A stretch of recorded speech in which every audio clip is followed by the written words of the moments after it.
Hey, what's up everybody? Bdf coming at you with another video. Alright, so I think I'm gonna head to one of those Trader Joe's, either the closest one to this place or Hollywood. I'm not really sure. It's already 1 o'clock.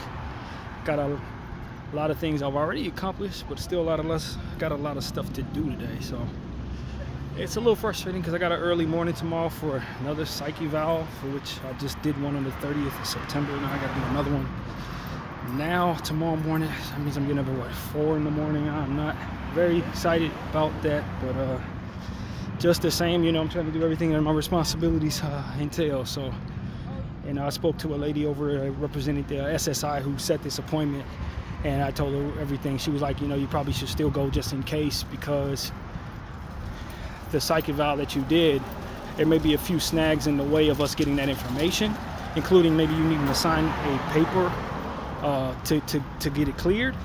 And then if for some reason the test that you took doesn't have some of the stuff that we want, it'll still be necessary for you to have kept this appointment. And then from there, you know, it could put further delay, or even just have them throw your case out, depending on your willingness to do all the steps that we have for you. So I'll be there in the morning, man. It's somewhere, I think it says somewhere like Crenshaw or something. I don't know where this place is, but it ain't close. So I'm gonna be getting up tomorrow morning once again, another 3:50 a.m. wake up, or 4 o'clock wake up, to make sure I keep all of my appointments so I can be at the train station. Pretty much leaving the same amount of time to get there as I had to get to the other place. So it's just like doing this all over again.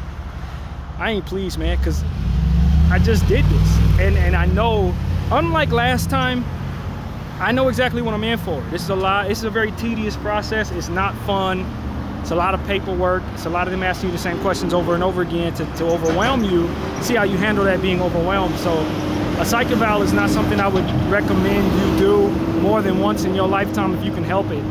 And for me to have to do 2 of them in 1 month is frustrating as it gets, especially when I know that I just did one and I was told I wouldn't have to do another one because it would suffice.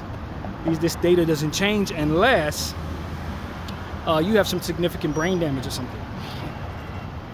So I told her that this morning. I was like, and she was like, well, what you can do is, you know, just give me the information. She asked me to give her the information of the guy that I did the work with, where I did it at, and then she'll try to get that in. She'll try to have them send over the results of that psychological test. But she still wants me to go to tomorrow, so it's like, what the hell does that do for me?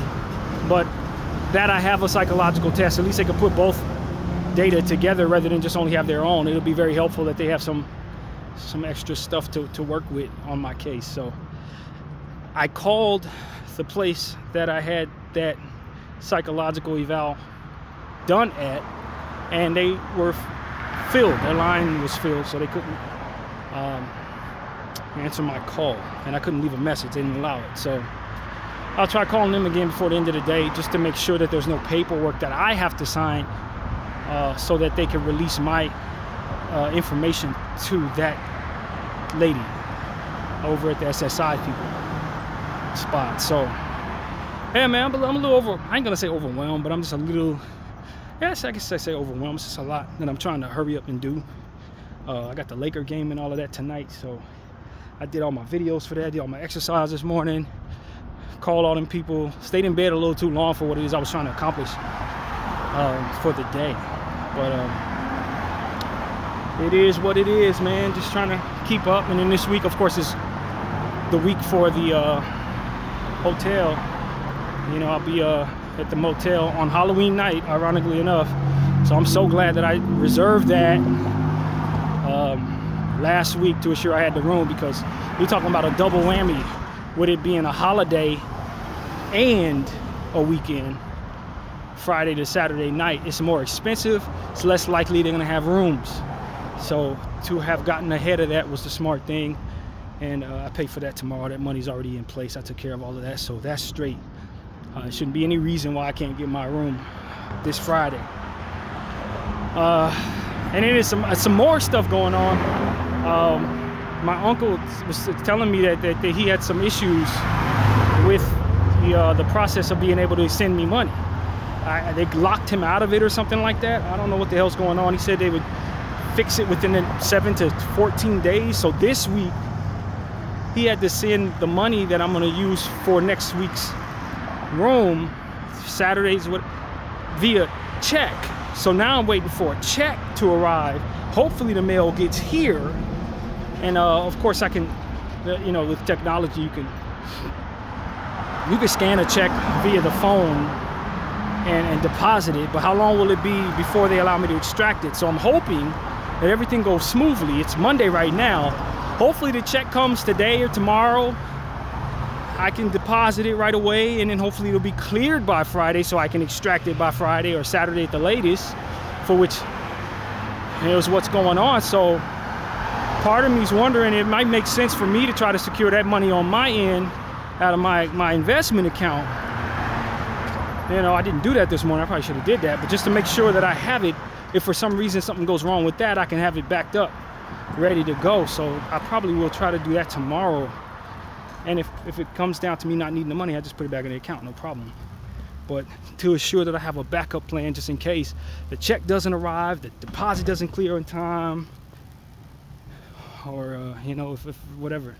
So that's also something that I meant to take care of, but now it's past market hours, so I can't sell the shares necessary to secure the money today. It takes a couple days to clear, so if I take care of it tomorrow, I'm pretty sure I'll be fine. I'll be able to extract that, have that sent over to my account. It'll be in there by Friday. If I take care of that tomorrow, I'm sure I'll have it by Friday. So that's one thing, waiting on Uncle Thurman's check. Hopefully it arrives. We've been having issues with mail here and there.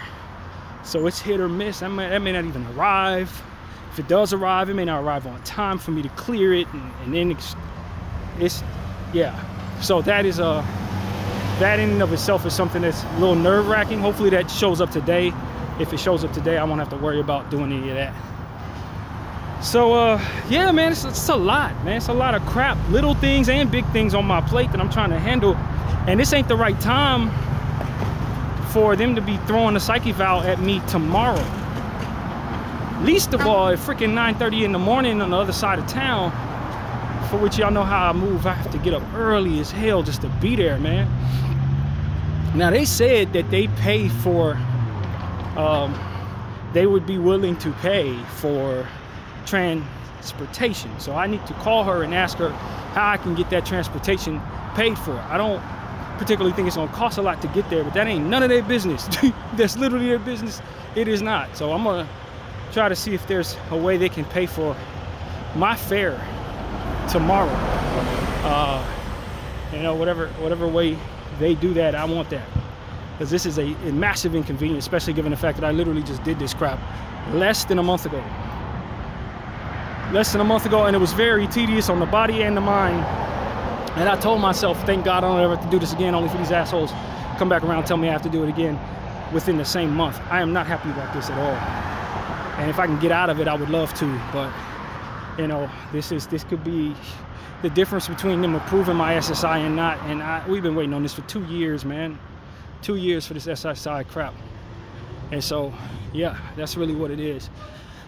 So I'll be there. I'll be getting up at like 4 o'clock, and I ain't probably gonna get to sleep till like midnight, because the Laker game is at 7:30, which means if it goes into overtime, talking about the game might not end until 11, and now I got the Laker video after that. So it's just a lot, man. I'm not in the greatest mood when it comes to all the things that I got to do over the next 24 hours, man. I don't feel good about it at all.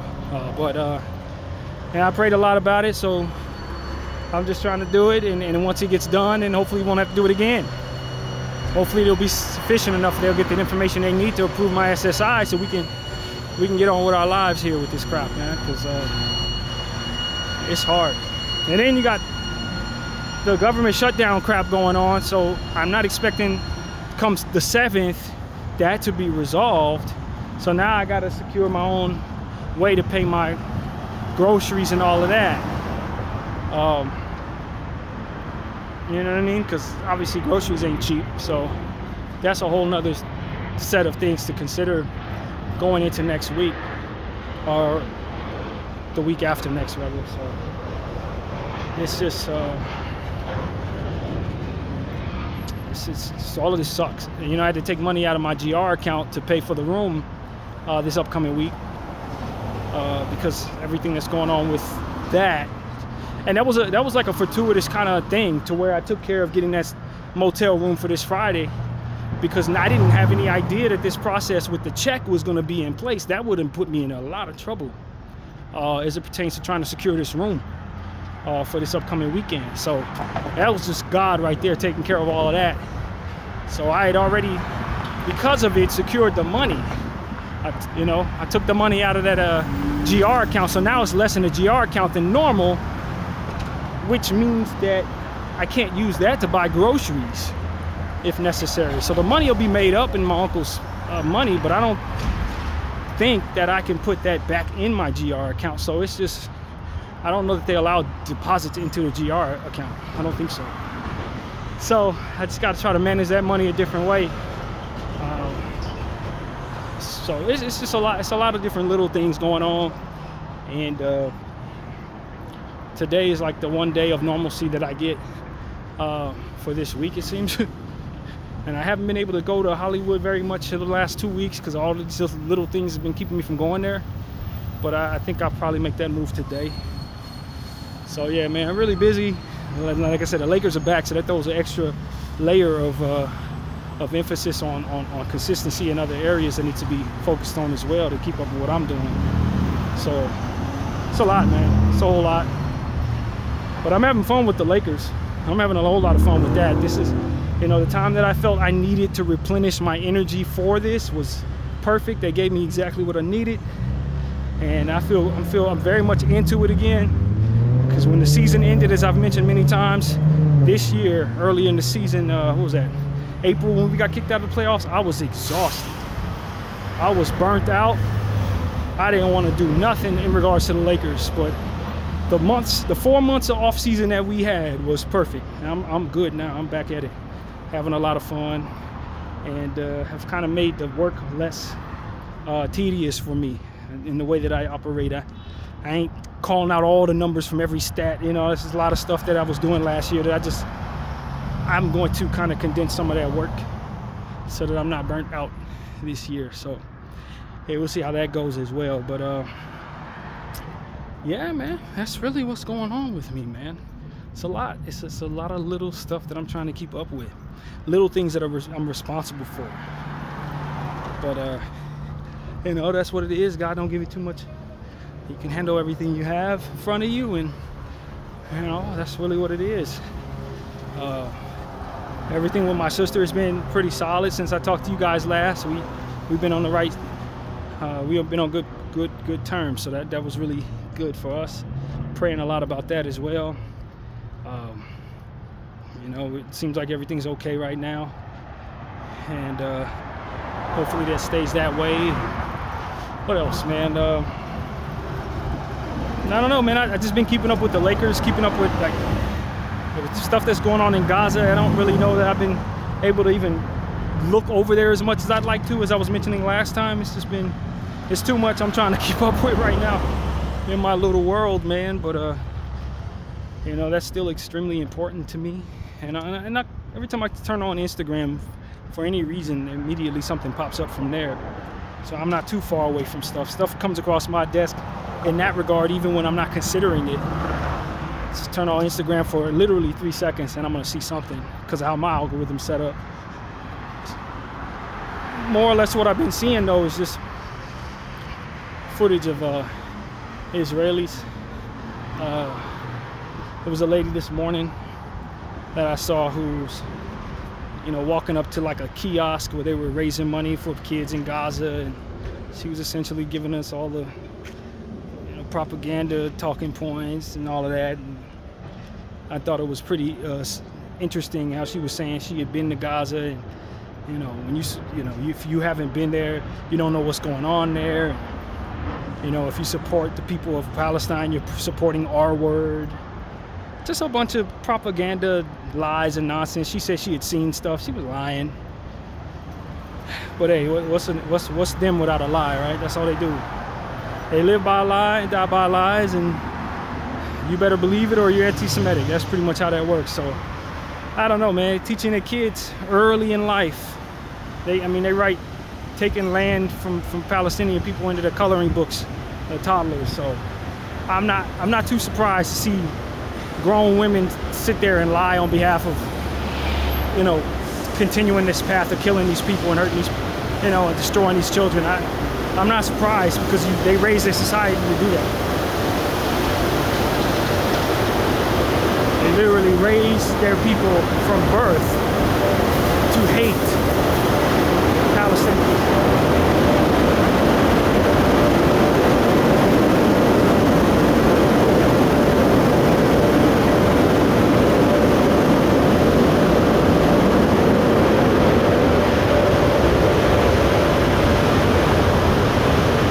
For me, it's just, and then from there, just the audacity of them to continue on a path of essentially applying everything that they do to other people. They say other people are raising their kids to hate Jews and all that. That's not true. It's just their psychological playbook in play. That's all you're seeing there when they do that. That's literally all that is. It's strategy for them to apply what they do to others to the people that they're ultimately doing it to. Say that you're doing what it is I'm actually doing. You are who I am saying I am not. And as I proceed to continue doing all that stuff, it's that I'm accusing you of. That's just how they operate. That's a strategy of Zionism. It's how they operate. And as they operate that way, we see that play run by every single person that's on their side of the fence. It's like they raise one another to do this. So when you see them and they open their mouths, they're likely running one of those plays. It's just a very, very evil, wicked, self-serving cult. And to be awakened to the understanding that such a thing exists in our world really changes a lot of different things as it pertains to how we apply our respect to humanity as a whole. To know that there are people out there who are literally raising one another by a country full of people raising one another to support the annihilation of poor children. It's and then from there to justify it. It's we just have to continue to raise awareness for this, and then furthermore try to get back to them the understanding that they've been fed something that will not be acceptable in the world around them. If they want to continue to teach this to each other and teach this, we're going to shame them for it. That's really what it is. We're going to change the environment from which they are in to point at them and shun that behavior. It's the only thing left to do. You got to make people understand that what they're doing ain't cool. That's really what it comes down to. Now, if they want to continue to do it, then they're in a world where it's not going to support it. And that's what it is for them. They have to understand that now. Zionism is going to have to understand that. We are not at all supporting your annihilation of the Palestinian people on behalf of your own race and your own interests. That's not working. You're not going to be able to tell all of us that we're lying, excuse me as I tie my shoe here, when we apply the reality that you avoid. And when we apply the reality of what it is that we see to what it is that you say, what it is that we can show one another proof of what it is that are lies coming out of your mouth. It becomes very easy to become a part of that environment that shuns this behavior once and for all. And so that's our job now. Anytime they open their mouths saying, well, anytime you support Palestine, you support an R word or whatever, we show proof, footage. And that's what I think pro-Palestinian people need to be doing now. Anytime you see anything, keep it in your phone on deck.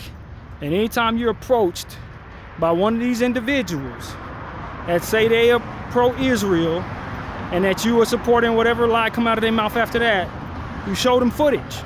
You show them your phone and you make them see the footage of whatever it is that you can show them that disproves the notion that this is not an aggressive action from their part, on their part. And then see what they come up with there, because I don't think they have a play for that. I don't know that they have a play for that. After that, it's just they're probably gonna try to attack you. When the lies don't work, the violence is where they turn to. And so, but to disarm them and then plant the seed in their minds that what they've been given is not acceptable, and then furthermore, not gonna work. The stuff that they're doing doesn't work. That's what they need to see. That's what anyone who's been brainwashed needs to see. That they're gonna get shunned for the crap that they've been taught, and that the lies that they've been telling and told are easily debunked. That proof, that visual proof, is the best thing that a pro-Palestinian person can arm themselves with at this point. Not talking points, because they've been studying their psychological games and flipping your words and throwing stuff at you. They've been teaching each other how to do this for years. They've been teaching one another how to try to make you feel crazy about what's coming out of your mouth. Play, word games and all this different stuff to try to, make you question whether or not what it is you've seen is actually what you saw. You show them what you saw. You got a phone, you got a device, you show them what you saw. Then all that other stuff they're doing doesn't work. And I think that's what it comes down to. We got to start traumatizing these people just like they traumatized us. Because as I said many times in many different ways, a lot of what it is that a lot of us pro-Palestinian people have seen are things that these Zionists ain't paying attention to at all. They're running plays, and then they're running away from the footage of it. They're not seeing children with their legs blown off. They ain't seeing, pieces of people and the different stuff. They ain't seeing the footage that's out there. They're just running the plays they were taught. And then scurrying behind the narrative like they're hoping we will do. But no, you just arm them with footage. Footage is your best defense against these psychological games that they play. Footage. Proof. Visual proof. And let them try to dance around that. And so that's what I'm encouraging all pro-Palestinian people to do. Keep footage. Keep footage in your phone of all the different things that you've seen, all the things that you're going to see from here. Because if you got an Instagram account or a TikTok account, or if you're on Telegram, then you've seen enough of this stuff to be able to show others at this point. If you would have kept everything you've seen, you got hours and hours, days and days of footage to debunk any talking points that they want to throw at you. That's what it really comes down to. All this stuff was done on camera. And that's the thing, it makes no sense for either side to argue with one another based on the reality of the circumstances in place. They did everything they did on camera. All of it. The proof of who they are and the talking surrounding the conversation, the commentary, it's all on the internet. They are fighting an uphill battle and wearing rollerblades, and it's not going to work for them. And got no brakes on them rollerblades. They're going to slide right back down that hill. It makes no sense for them to even stay on that path. But they've been taught how to stay on this path since birth. So when it comes down to it, they're not going to change. They just need to be shown something that's convincing enough to make them go down that rabbit hole of learning why they were taught what they were taught, that it doesn't work, that is not for their benefit, and most importantly, that the rest of the world does not find this as a solution to their problems. We're not teaching one another to steal aid from our enemies. Even if we have legitimate gripes with our enemies, we're not starving their children. That is not something that civilized people teach one another. That's something that demented sickos teach one another. And that culture is not in their environment. It needs to be. It needs to be. That's what it really comes down to. They don't have the requisite amount of shunning toward that for which they engage in to offset the support of it that surrounds them. That's what it is. You gotta make it, you gotta disarm them. Disarm them. They can't disarm you because you're armed with the truth. They can, I know you are, but what am I? Every accusation is a confession you to death. But what they can't do is show you the proof of what it is that they're telling you they are fighting against, because that proof does not exist. They are not telling the truth.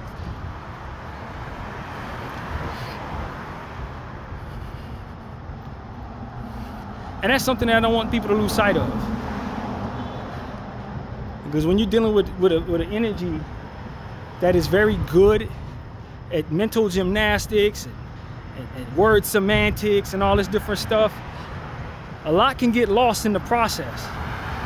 And then the power that they wield, for which is real, a lot can get lost in the process. But what is not getting lost is that footage. It's not getting lost is that there's plenty of footage of plenty of different things that they've done in many different ways.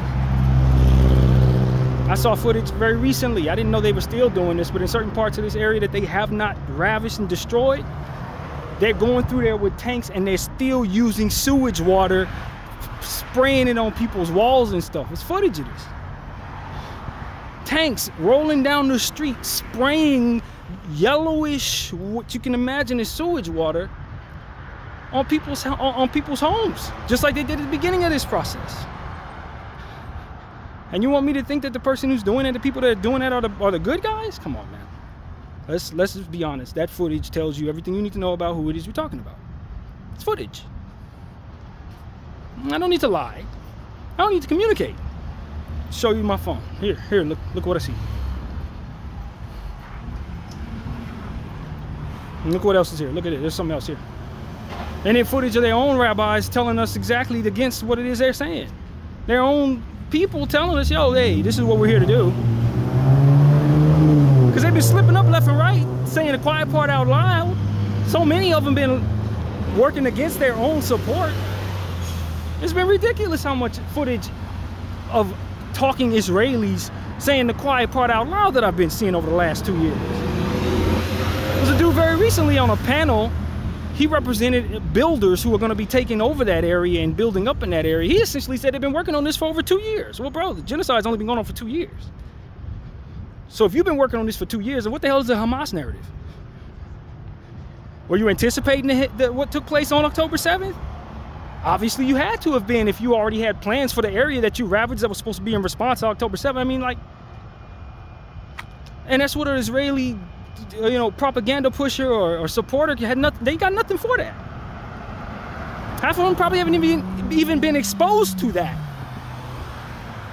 They're just doing what they were taught to do upon the time when they were prepared for, which is when we do what we're supposed to do, this is what we're going to do to the detractors, and the goy are going to detract. Yeah, they were told certain things to support the narrative, to get them to live and die for the narrative, but not the truth. And just like any other reasonable mind, when they see the truth, they have to assess it. They got to consider it. Now they got to put that in their mental Rolodex with everything else they're thinking about. A lot of these people that are fighting you tooth and nail, they've been taught how to fight for Israel, but they haven't been told why they shouldn't. That part is not even in their head yet. And that's a disconnect for a lot of us, and we don't understand that. When somebody raised you to live and die for a certain cause, and they tell you this is what you do when someone tries to detract from it, but remember they're evil and you're not, and you're supporting yourselves and your children, and if you don't do this, this is what's going to happen to you, and you believe that fear-mongering, yes, you're going to go forward with everything that you were being told to do. You're gonna follow everything in that damn playbook. And that's exactly what I'm seeing a lot of these Israeli and pro-Zionists doing. But do they have the information in their heads that will make them question that logically? No. Because they've effectively shunned one another for even going towards such a thing. They didn't shun one another from that. This is rude to question any of this. It's sacrilegious to question any of this. But I'm telling you, the truth will always suffice.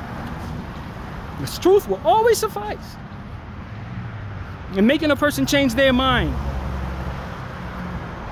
And the more they're going to find out, I'm going to tell you this about Israelis. This is what I know for a fact. As soon as we start showing them the truth, they're going to have to make a decision. Just like everybody else.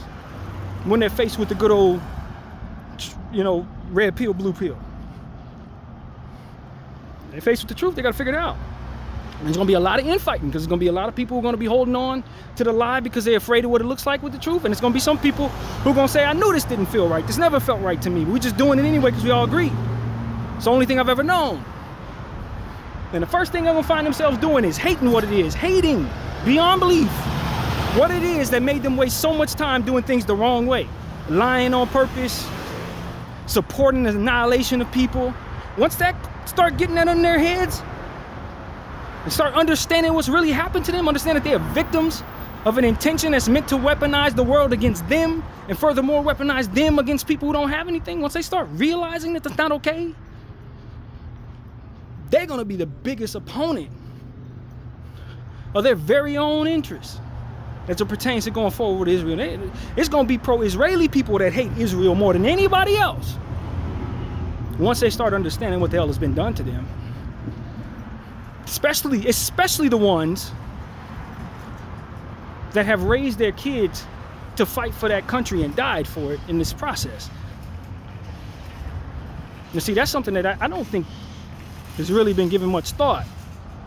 There are people who, because they believe the lies and because they believe the propaganda, and because they believe what was taught to them, raised their children to think that they need to fight for that process. It's those people that once they see what it is that there is to learn, are going to hate Israel. They're going to hate it. Once they realize they've been fed poison all their lives and that they fed their kids to the meat grinder in the name of it, and that none of that was even remotely necessary, they're gonna hate it. They're gonna hate it bad. We're not there yet, but that's coming. And I want all these who follow me, whatever side of the fence you're on, to know, I'm telling you, that's coming. A lot of these same people that are telling you they'll live and die for it, once they find out what it is to learn and they apply it to what it is that they're going to see from here on out, they're going to be the biggest opponents of that you've ever seen. The loudest person against that has not even come to understand any of this yet. That's what my prediction is. The person who's going to be coming the hardest down on them, they're supporters right now. They're supporters right now. But that's what happens when you're fed a bunch of lies and you're willing to live and die for those lies. And you've been fed some poison that's no good for your people and for yourself. And you believe it to your heart and you live and die for it. You let your kids live and die for it.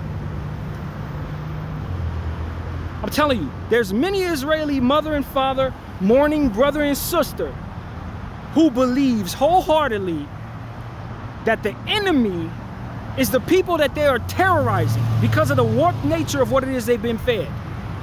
When that web is untangled in their head, they're gonna know who their real enemy is, and they're gonna be the ones that want to destroy that thing, not us. They're already getting a whiff of it because you see how much infighting is going on in that country.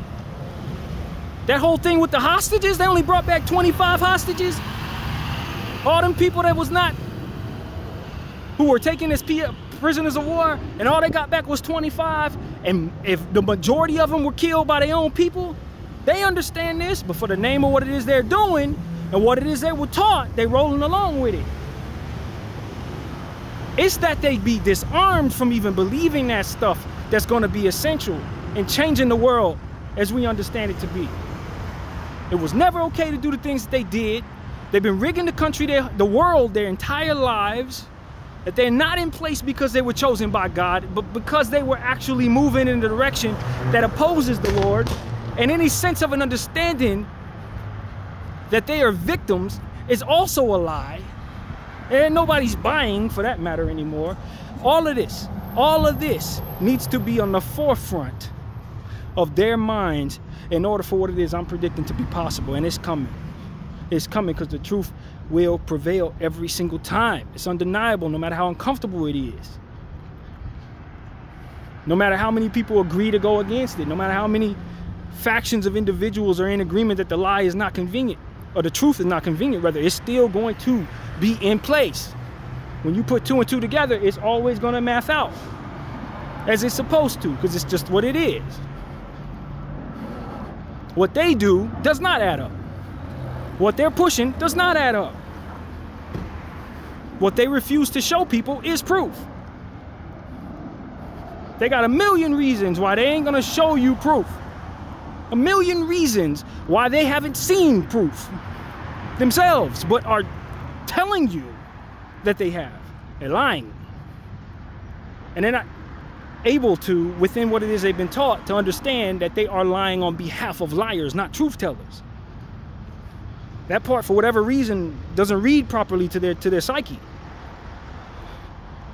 If you have to lie to people in order to push your truth, then maybe you should question whether or not what it is you believe is the truth. Because it's not obviously adding up to where you can present it to anyone else. They've been teaching their people to lie. To protect what exactly? That's a question I have for all my Zionist friends out there. If you have to lie and say that you saw stuff that you didn't see to protect something that is ultimately true, why would that be? That's a riddle for all of y'all Zionists out there. Why would that be? Why would you need to tell me you saw things you didn't see in order for me to believe something that is true? Because you know, even though you would never admit it, you know that you didn't see what you said you saw. Because it ain't there. So if that's the case, how are you so confident that your practice in lying is going to effectively facilitate the truth? And that you should trust anybody that has taught you to lie on behalf of what is considered to be true. And so you're too busy trying to look through the book to figure out what you're supposed to say when something like that is said, instead of looking at what's being said to you and applying it to what's going on around you. That's the problem with them. They're looking for another, see what the book says, what the book say. What does the book say? What does the book say? How do we handle this when a goy comes this way? How do we handle this? What do we say when they say they don't believe us? What do we say? What's in the book? That's how they operate. What's in the book? I trust that book a little too much. It's not that hard. Things aren't that difficult. You make it more difficult than you have to because you're trying to follow the playbook. Sometimes you got to abandon the playbook. They ain't been taught that. Page 874 says, when he tells you this, you give him that. Page 566 says, if they apply this, this is what you do to rebuttal that. What's the book say? What's the book say? It's their problem. That's the biggest problem they got. And they're going to follow the book on every damn thing instead of listening to the logic that's been applied. That's how they found themselves in this position to be supporting the annihilation of children in the first damn place, following the book too closely and not following anything else.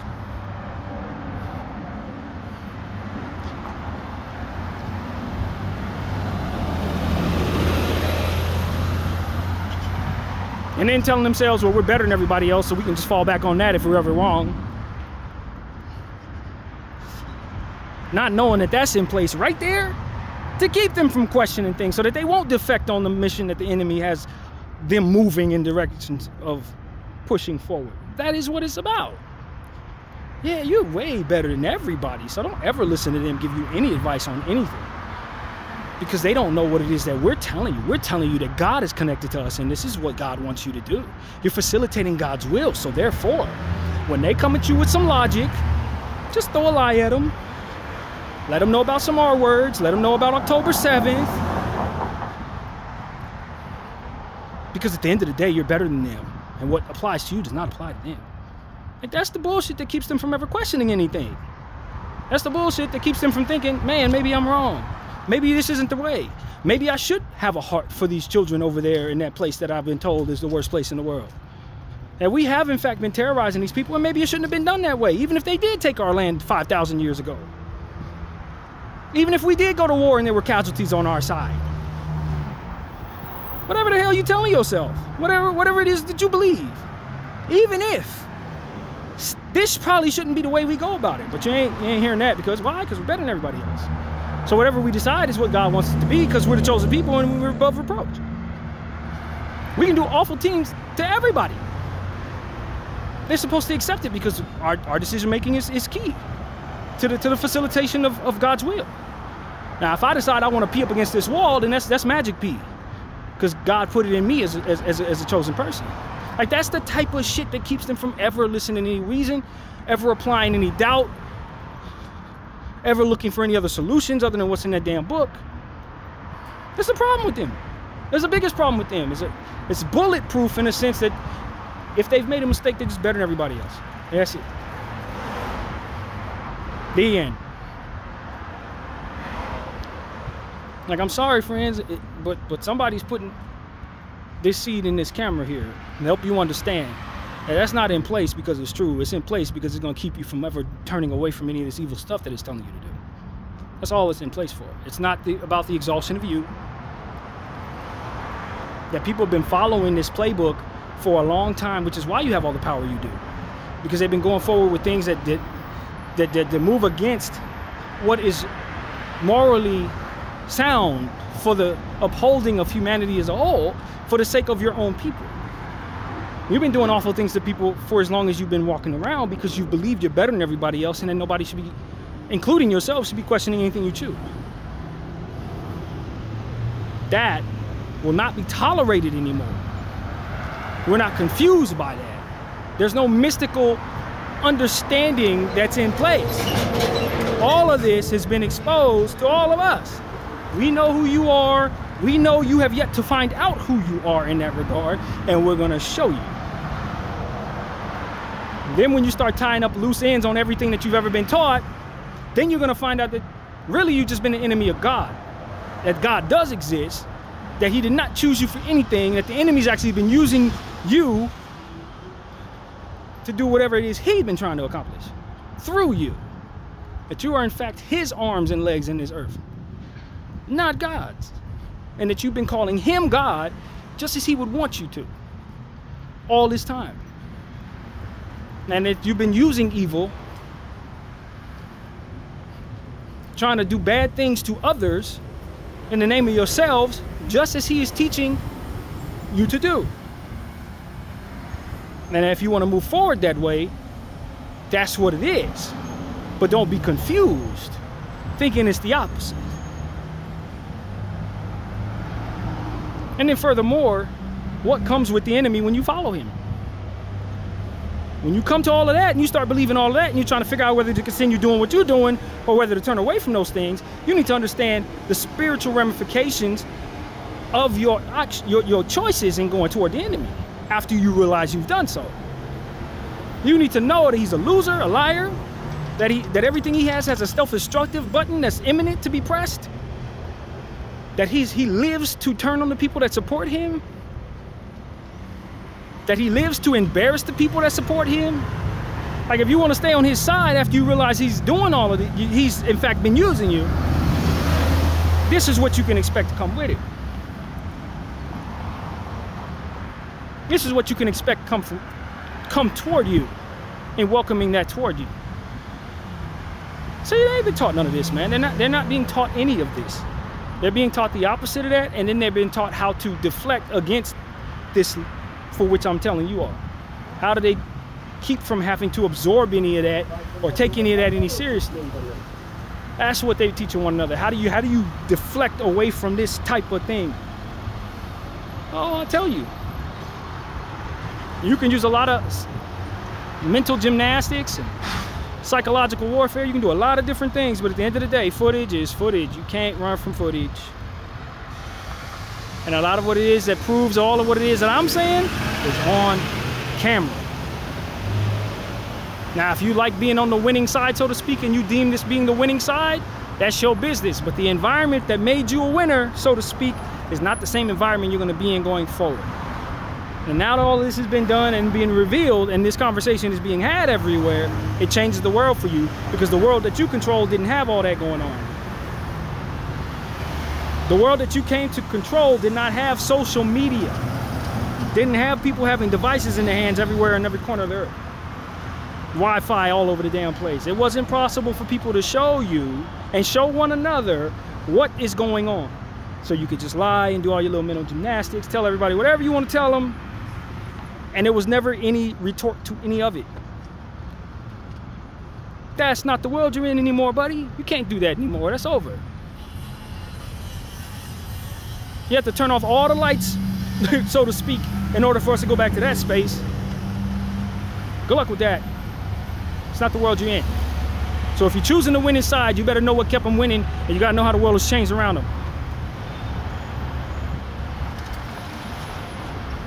And so that's what I want to tell everybody, man. Hopefully it's reached the right people, man. This conversation is one of many that I've had on this channel. Obviously, if you've been following me, we talk about this once a week.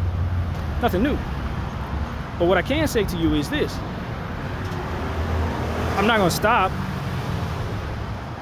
I'm not afraid of the power of the devil and his people at all. I don't care about that. I'm aligned with the timing of the Holy Spirit. Whatever he's doing to me in my life, whatever's going to happen with me is already written one way or another. Including me having these conversations with you guys all the time. You know, the enemy ain't got no hands on any of that at all. He can do whatever he wants to do. It's going to happen anyway. That's how I look at it. I don't fear really anything that he has going on at all. And that's the confidence that they're going to have to deal with going forward from people that they've been taught on page 329 to just lie to and about. We're not moving the same way that even the people who wrote those books told you we would. It's a different world. They didn't predict all of this. They didn't know what God was doing next. They had no idea. That's the elephant in the room about those who wrote those books. They didn't know what was coming. No more than anybody else does. They didn't know. They didn't effectively protect their people. They didn't. Not at all. If anything, they hurt them bad by teaching them how to lie, how to hurt people, how to be okay with other people being hurt, that they're better than everybody else. That lying is a good strategy for protecting the truth, which is not even reasonable at all. In regards to what it is we're talking about, that's not even reasonable. You don't lie to protect the truth. You lie to uphold more lies and to keep people from learning about what it is that's true, for which you are trying to hide. That's the only reason why you lie, is because you're concerned about what happens when people learn what the truth is about. Anything other than that is just doctrine meant to control people that they want to move in that direction of lying and cheating and hurting people and not questioning whether they should not or should. That's really what that is. And so, you know, brainwashed people out there, brainwashed by this entire thing, you know, mesmerized by the effectiveness of it. You got to understand that the world has changed very quickly. And just like everything else the devil got going on, it has a self-destructive button that's imminent to be pressed. And it's not meant for your success. It's not meant for you to be all right. It's meant for your suffering. It's meant for you to lose people, lose many. Family members, friends, entire neighborhoods of people. It's meant for y'all to just be destroyed. Supporting it all the way down, just like every other demonic energy in this world that affects people's minds, plagues their hearts, makes them throw their lives away. And you can see that application in so many different worlds and in so many different ways, rather, in this world. People are living and dying on things that are not worth squat. People supporting things that make them worse and living and dying for it. Just living and dying for an opportunity to continue to push poison on people for the sake of temporary satisfaction or whatever. Like, you're going to see that application amongst humanity all up and down history books. They are not the first, and unfortunately, they probably aren't the last. And so this is what I have to say about them, man. I always want to reserve opportunities with my channel to have this type of conversation. I know I have a lot of people that follow me for different reasons, but there's nothing more important in modern times than using your voice to dispel humanitarian atrocities from being supported any further. There's nothing more important than that for a common man with a voice out here, man. Nothing. Whatever your interest is, your Lakers, you know, sports, you're like me, or if you're into different things, making money, all this music, whatever, there's nothing really more important than a person using their voice to save lives in modern times. I really don't think there's a more important mission for any of us, man. If you're not out here trying to save lives, you should be using your voice to inspire people to do so, man, and dispelling the presence of any propaganda that would otherwise support entire people destroying others systematically or religiously, or whatever the word would be. I don't think there's anything more important than turning this entire thing around on these people who are doing that, man. They got to change the world on them. That's really what it is. So that's pretty much what I got to say to all of you, man. I'm continuing on my day, and I thank you all for watching Bdf 44.